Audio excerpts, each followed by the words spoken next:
progressives may have spread themselves too thin.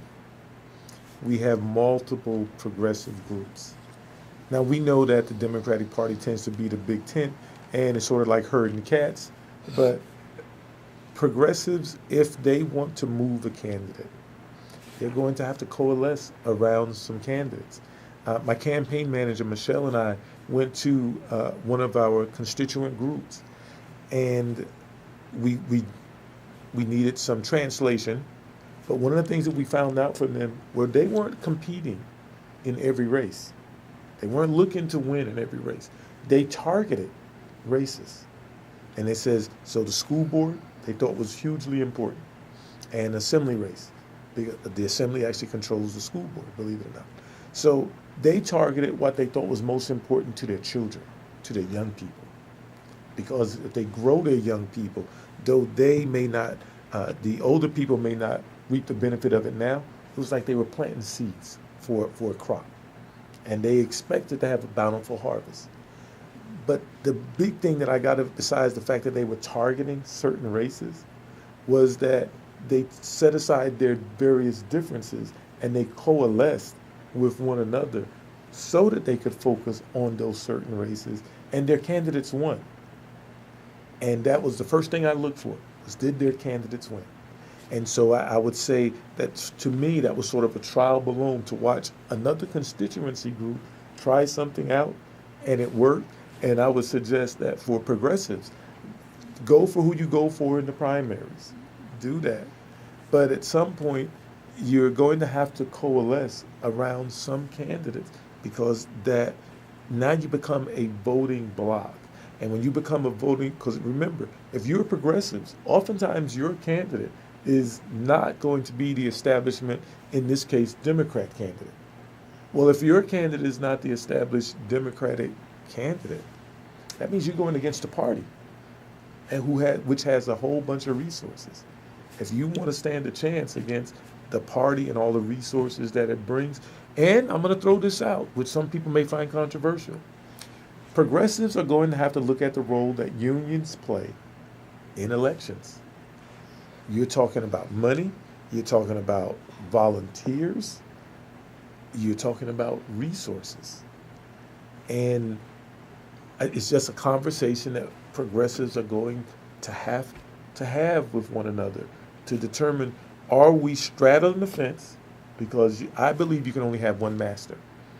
And sometimes I believe the parties that be the establishment knows that progressives are straddling the fence. And they know that once the primary is over, because we vote on fear. Adam said something earlier that he voted for a candidate, and thank you, Adam, that he felt good when he cast his vote. He didn't have to hold his nose and go vote. He felt good for casting his vote. But all too often, this election cycle here, we didn't have any debates for the most part. We didn't have a debate in CD1. There wasn't a debate in CD4 at all. It did a disservice to the constituents of CD4 not to hear where their potential candidates stood. Nor did the candidates talk about the things that they were going to do. It was really a vote to get the Democrats in to keep the Republicans from winning. So there was no burden. There was nothing asked of the Democratic candidate. There's a hope that because it's a Democratic candidate, that Democratic candidate is going to do the will of the people. But if we believed that, then why did we run progressives in the first place? It's an excellent point. And, we've talked a lot about, I've been very vocal, so this isn't the first place that I've said this. The party's starting to realize that it's not going to last forever, particularly with Generation X, Generation Y, millennials.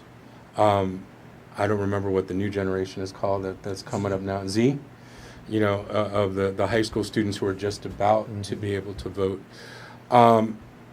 It doesn't just go from baby boomers and millennials. That would be me. There are a few generations in between baby boomers and millennials, two of them actually, And then it doesn't end with millennials, because a lot of those people in Gen Z are going to be able to vote by the time the municipal elections come, and others by the time 2020 elections come. And it's like they choose to focus on that narrative, and then we all just got to buy it and believe that what they're telling us is what's actually occurring. Where, I talk a lot about Gen X and the fact that, we kind of got trounced because our first real opportunity to be active and vote was in Bush Gore. At least my part of that generation. And and that's the first time we really had an impetus. My first vote was able to be cast for Clinton, but then the first time I really was not so busy that I was going to be active and a little bit more awake and care about things was Bush Gore. And that was so, I lived in Florida, as I know you were raised in Florida too, so that was so traumatic to those of us who were passionate about that campaign, that we kind of hid, for the next 8 years. But then we got the hope and change of the Barack Obama message that was coming through, and caught up in that zeitgeist. And though most of us were trying to first start off on our careers and learning that you can buy things with money, so some of us kind of missed part of that too. But in 16, now we're like grown-up authority type figures, and with paychecks and retirement and consequences and children in a lot of cases, and Gen X has finally come full circle. The oldest part of Gen X is about to turn 50 or has just turned 50, and sort of the tail end of Gen X, a little bit younger than me, is in their 40s. And so there's a lot of people that we need to reach from a lot of diverse backgrounds on that progressive spectrum. And some of those people have some thrust and some power behind them. And we need to utilize that. And I think one of the things that Rodney just said that was so, again, I keep using the word apt, but when I sit down with Rodney, I keep coming up with that word. What Rodney said was apt.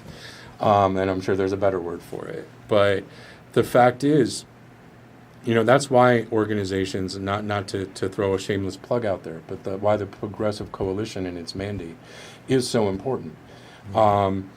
Because it provides a safe space for progressives to work as a bloc, regardless of what the individual specific passion project is for each of them. It gives that ability to work as a unified voting bloc and move things forward. And say, you know what, we don't necessarily need a whole slate of people running in every race and whatever. We don't get involved really with candidates anyway. But what we can do is be a safe space for the organizations that do get involved with those candidates, to really be able to put that might as a coalition to say, you know what, this particular seat right here, it's really important to the parties to take that seat. And as I mentioned before, if we can get a primary candidate that we believe in, and we can help push that primary candidate over the wire, it is so important to them. They're still going to have to support that candidate, even though it wasn't their anointed first choice. It was our first choice. And we make up damn near 50%, 47.6% of that party. They're going to have to start doing what the people who make up the party want them to do. Hey everybody, thank you for watching Progressive Voice, an independent news and information outlet created by progressives for everyone here in Las Vegas, Nevada. I want to thank again Rodney Smith and Brian James for joining us here in the studio, and we hope to see you next time.